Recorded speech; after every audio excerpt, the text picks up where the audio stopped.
ይመጣን ሰው ሀገር እራሳችሁ ሲያማችሁ አትመረመሩ። ለቤተሰብ ትደብቃላችሁ።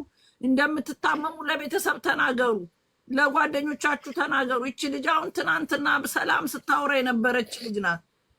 ዛሬ ስንነሳ ሞተች። እንዴት ብለን ለነቡጣ እንንገራቸው? እኔ እዛ ሀገር የለው እኔ ጨነቀኝ፣ ታመምኩ። ከጠዋቴ ጀመርኩ። አሁን እኔ አልቻልኩም። በቃ ለቡጣ እስኪነገር አጠበኩኝ። ከዛ ወዲህ በቃ ህዝብ ማድረግ ያለበትን ያድርግ። አይ በስመ አብ ወወልድ ወመንፈስ ቅዱስ። በቃ የስደት ትርፋችን ይሄ ነው። በቃ ኢኮኖሚ እንደዚህ ነገ ብለን ለምንጠራው ልጆቻችንን ሳናይ የቤተሰብ ናፍቆት ህመማችንን በውስጥ አምቀን እውነት ሴትዮዋ ማዳሟ ግን አንድ ነገር አርጋት ከሆነ ይታወቃል አይደል?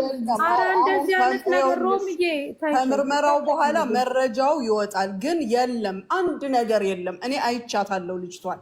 አንድ ነገር ሞት ጠቢያ የጤነኛ ሰው ሞት ነው የሞተችው።